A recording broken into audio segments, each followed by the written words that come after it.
History is full of firsts. It's one small step for man, one giant leap for mankind. Many of those firsts shaped our way of life. For 70 years, KPRC Channel 2 has been proud to be pioneers in shaping television and Houston history. In a state the size of Texas, everyone can enjoy. Causing the storm's Thursday.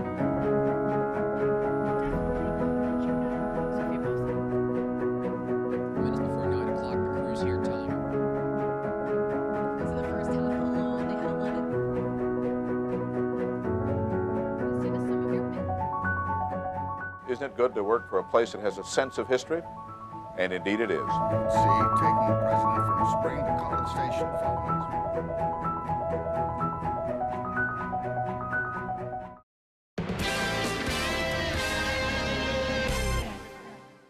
If you have something you'd like Channel 2 Investigates to check out, call the tip line at 713-223-TIPS or email investigates@click2houston.com.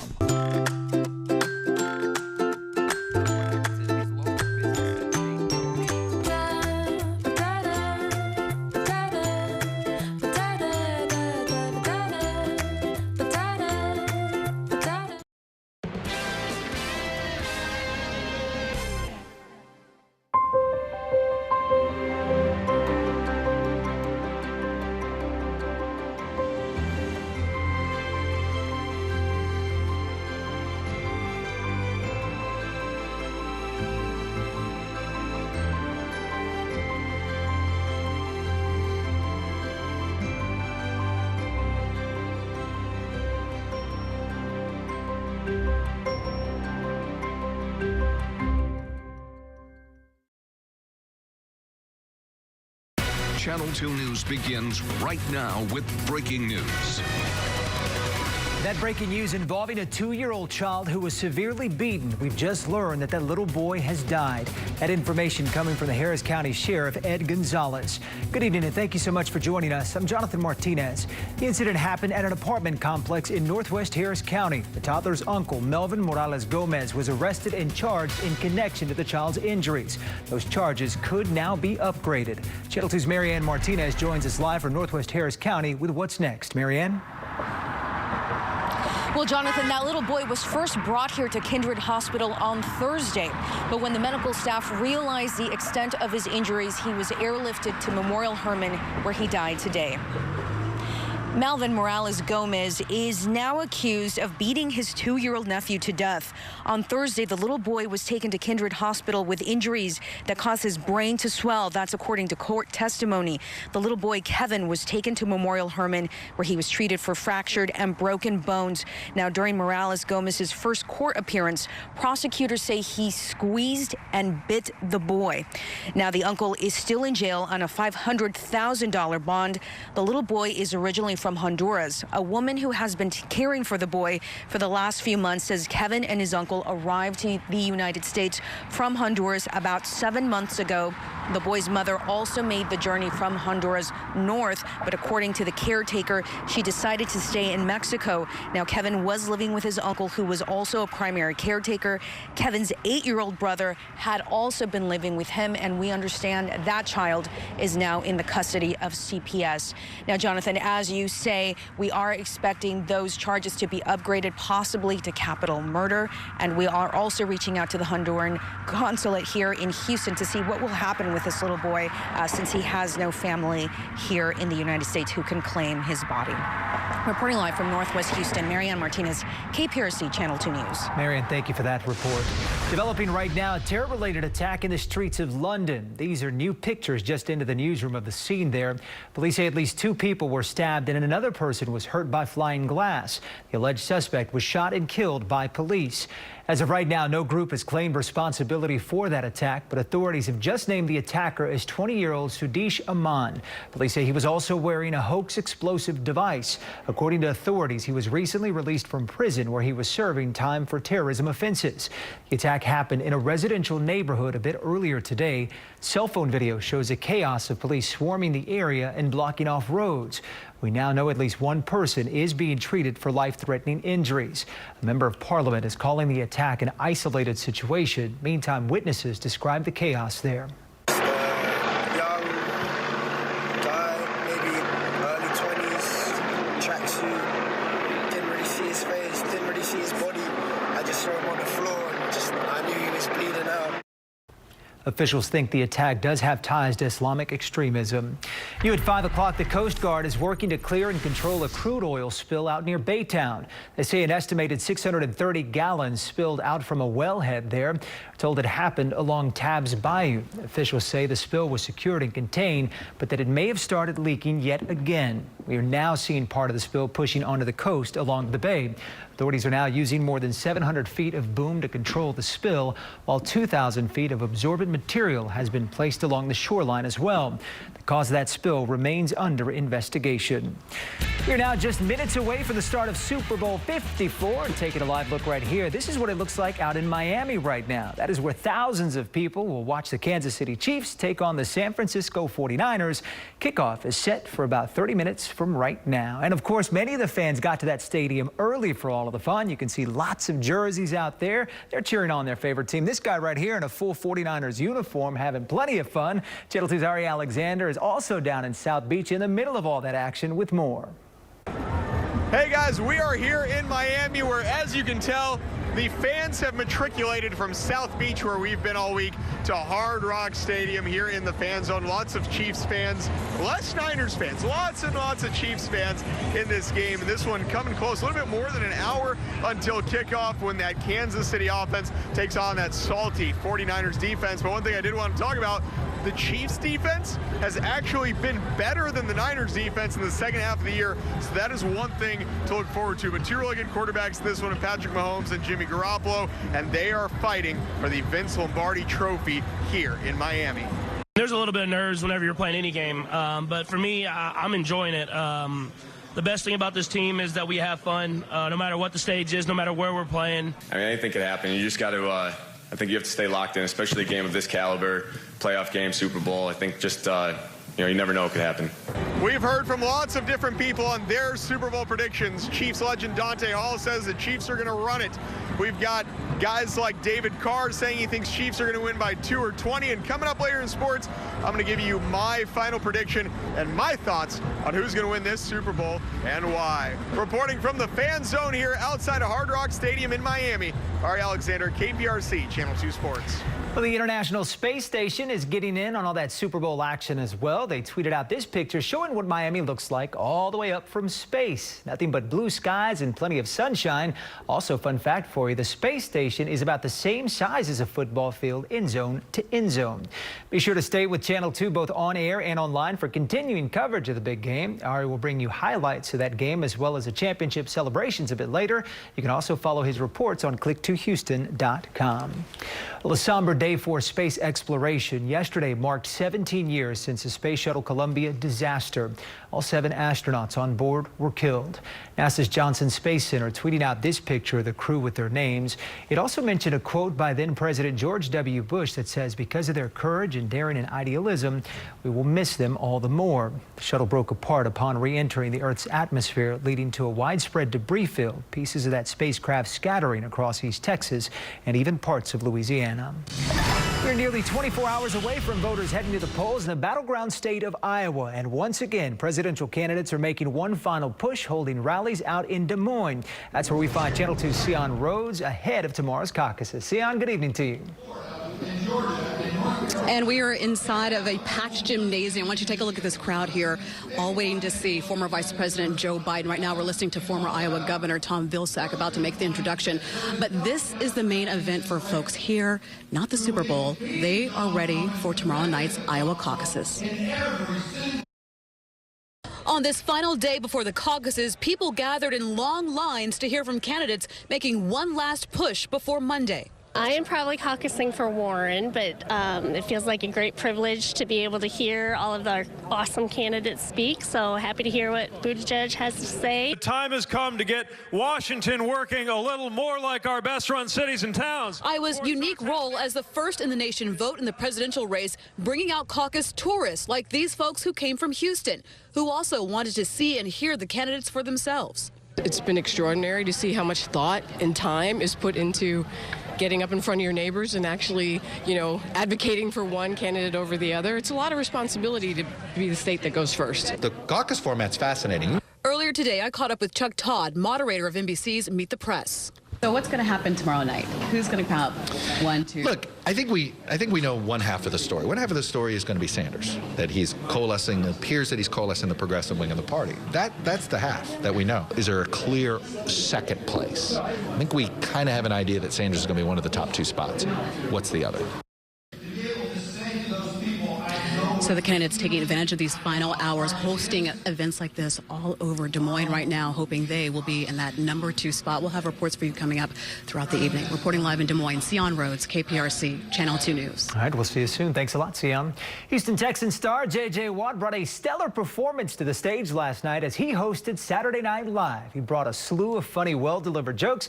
Had no issue poking fun at himself as well, especially during a skit making fake recordings for Madden 21.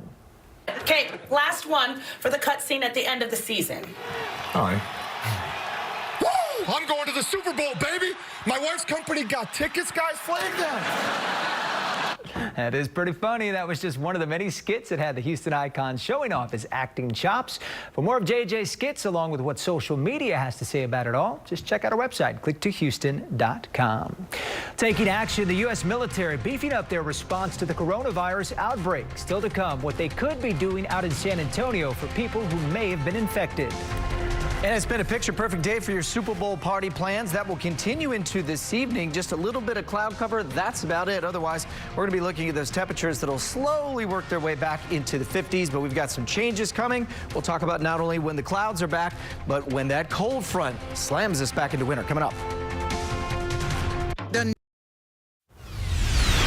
The U.S. military is preparing for possible quarantine housing for people infected with coronavirus. Here's a map of the potential locations, including the Lackland Air Force Base, not too far away out in San Antonio.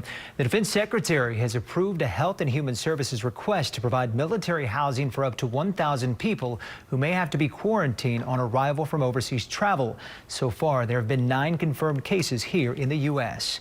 Meanwhile, officials from the World Health Organization say they are working to prevent the spread of a new virus that has already killed more than 300 people out in China. Today, officials gave an update at the headquarters in Egypt. Officials say there are 5 cases in the United Arab Emirates, although no other Middle Eastern country has reported a case so far. The new virus is a member of the coronavirus family, a close cousin to SARS and MERS. Well, there are more than 60 fires still burning across New South Wales in Australia. That includes one in the Blue Mountains, which has already been burning now for several weeks. Dozens of homes were destroyed near the Australian Capital Territory. Some of those brush fires have eased up a bit, but firefighters are just now learning the extent of the damage, though. The state of emergency has been lifted in the ACT despite the fire burning out of control in some parts. Well, it's Groundhog Day, which means we are turning to Punxsutawney Phil for our weather predictions. Not necessarily Justin Stapleton. We'll take a look at how soon spring could get here in just a bit.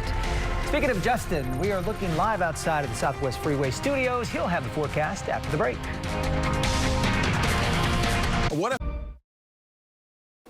Some good news for people who are sick and tired of the cooler weather, myself included. Punxsutawney Phil did not see his shadow, which could mean that we get an early spring.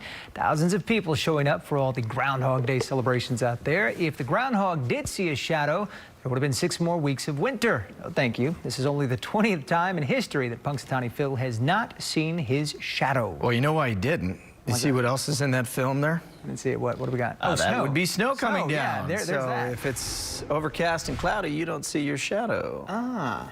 Funny how that works, isn't it? thinking caps on. That's right. Well, and that said, considering we were watching for like records getting close to being broken today because it was just soaring out into the mid-70s.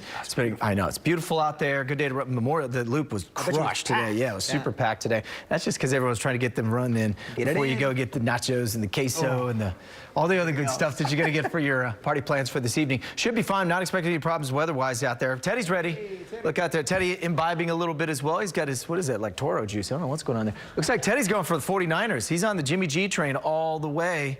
We'll see. We'll find out who wins. Anyway, here's what we've got so far. Tri-Eagle Energy camera showing just still perfect conditions outside. Beautiful weather. 64 as you get down to the island. Bit of a south-southwest wind, so you're bringing a little bit of that marine air. That's why Galveston stays a little cooler versus when it's more of a southeast wind. Same thing in towards downtown Sugar Land. Southwest wind there, too. So a little breezy today. And in fact, we were talking, one of our producers, Christina, had said, felt a little cooler out there, even though the temperature was a little warmer. When you kick in a little more of that marine air and it gets a little breezier, it kind of stirs the air mass up. Gives you an indication that even though you're still sitting in the 70s, it doesn't feel as oppressive as when there's like no wind and the sun's just kind of beating down on you. So that said, I do expect it to stay breezy for the rest of the day today. Expect that for much of the day tomorrow, Tuesday, even into Wednesday before the front gets there. And you say, where's that front? We'll get to it in a sec. We've got a little bit of high cloud cover moving in from the south. This isn't going to bring any rain, though, but I'm going to show things at a 30,000-foot view. And notice we've got some Pacific moisture coming in from the south across Mexico. And then here's our low, or what's going to be our low, moving its way over the northern Rockies. That's going to slide down across into the central and southern plains. When it does, it meets up right about towards the panhandle, and that's when things get a little aggressive. So that said, we'll talk about that as we get in towards the rest of this evening. Notice those temperatures will still stay very mild, upper 50s to about 60 degrees. Some cloud cover in the morning gets a little more widespread as we get into the afternoon, and a few showers will move on through. No more than about 30%. They're not going to be anything crazy, but notice those temperatures once again will get back up into the mid-70s. So the cold air that's all bottled up here, 20s in Billings, Montana, and you can see all of those 20s, 30s, teens, and even single digits in Canada. That's the source of that air that's moving southward, and so as it does, that's when we're going to see not only the shower chances start to increase by Tuesday night into Wednesday, but here comes all that cold air, and look at the snow potential. This is potential. We're not going to necessarily say this is a done deal yet, but there's a good chance with that moisture in place and the cold air that's going to hit it. We could be talking about some decent snow amounts up near Dallas and back off towards northwest Texas. I don't think we'll see that. It's just going to be a cold rain by Wednesday afternoon as that moves on through for us. The thing is, though, is that if you're traveling up that way, you need to definitely make sure you watch the forecast very carefully. We've been watching some of our colleagues up in Dallas-Fort Worth area, and they're starting to call for a wintry precip and even some snow across the Metroplex. So, yeah, something to watch for sure.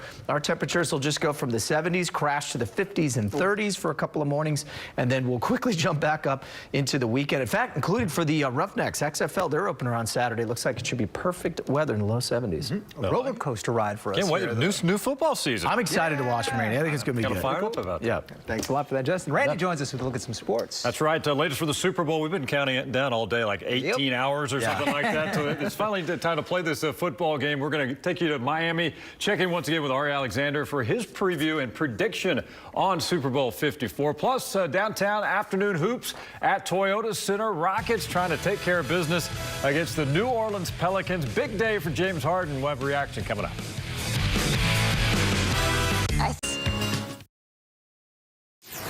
All right, welcome into the Xfinity Sports Desk tonight. We'll get to Miami for a final pre-Super Bowl thought in just a minute. But we start with the Rockets afternoon hoops today. 1 o'clock tip-off at Toyota Center as the Rockets welcomed in the New Orleans Pelicans. Final meeting of the season, but the first time for the Rockets to face the rookie sensation Zion Williamson. And Zion's first basket of the game, a 60-foot alley-oop from Lonzo Ball. He threw it down right there. But a huge afternoon for this guy, James Harden, and it's been a while. He had 40 in the game, his first 40-point game in 3 weeks. He also hit 7 3-pointers in a game. The Rockets were really undefeated when he does that, and he did that today. It was a tight game throughout, but the Rockets took the lead in the fourth for good. Daniel House had some big buckets. Rockets win 117-109. 2 straight wins with Clint Capella resting that sore heel. Vanessa Richardson has more from Toyota Center.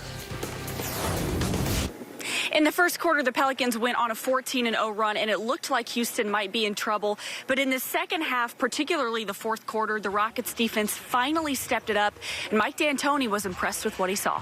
Daniel House came up with some big rebounds over top of people. That's why we need that athleticism. PJ's always boxing out and keeping guys away from the board. So the good stuff, then, you know, James is James. You know, that's so we can put all that other stuff to rest, and he seems like he's back. We did a pretty good, solid job the entire game. Fourth quarter was time to lock it down, and we did that to win the game. Mike D'Antoni also said they really didn't shoot the ball well. They just didn't turn it over, and that's what ended up saving their game. Next up for the Rockets, they host the Hornets on Tuesday. At Toyota Center, Vanessa Richardson, KPRC Channel 2 Sports. All right, Vanessa, thanks. It's been a great week in South Florida for the NFL. No better place to host a Super Bowl, in my opinion. The weather is great there, always outstanding. South Beach is hopping. The A-list stars have been arriving since Thursday. Now, after all the hype, it's time to actually play the football game. Before he made his way into Hard Rock Stadium, Ari Alexander checked in for his pregame prediction. Ari? Hey, Randy, what a raucous scene here in Miami at Super Bowl 54. Everyone that we've run into in Miami Beach, well, they're here now. Chiefs fans, Niners fans, and all week we've been talking about the quarterbacks. We've been talking about the defense, but I want to talk about tight ends because I think Travis Kelce and George Kittle, Kelce on the Chiefs, Kittle on the Niners, are going to be two of the most important players in this game. Arguably the two best tight ends in the NFL. Both guys get heavily targeted, especially on the Niners, because the wide receivers not quite as good on the 49ers as they are with Sammy Watkins and Tyreek Hill on the Chiefs. I think George Kittle is going to make a big impact for the Niners in this game, especially if the Chiefs get up early. So now time for my final prediction. We've been talking to a lot of the NFL Network analysts, a lot of different people. I really like what David Carr had to say about Chiefs by 2 or 20, and I kind of think that's the lane in this game. I think the Chiefs are going to win something like 27-24 or get up early and close it out at 34-17. But if I have to make one final call, I think I'm going to go Chiefs 30, 49ers 21. Patrick Mahomes gets the MVP. So we are almost ready for kickoff. Going to be a great one here in sunny Miami. Reporting from Hard Rock Stadium at the Super Bowl, Ari Alexander, KPRC, Channel 2 Sports. All right, Ari, thanks. I'm going Chiefs 34-30. Okay. 34-30. I'm gonna go Chiefs by 14. I think they're going to go up big. There you go. Yep. I'm going to go 49ers by 10. I'm going to be the outcast here. We'll see what happens. Nothing wrong with that. Somebody's going to win out of this. That's Right. Justin's coming up after the break with the final check of your forecast. Stay with us. No places. Don't need this guy to tell you it was beautiful outside, but will it continue is the question. Yes and no. It will continue to be warm. We're going to see clouds and shower starts back, and then everything could kind of crash about midweek. But, you know, it's South Texas here. You get it lasts for like a hot cup of coffee, and then it's done. And that's what you get by next weekend. We're already back up into the 70s, and we'll keep it into the 70s all the way into next week as well. So we'll have much more on this front coming out later tonight. Go Chiefs.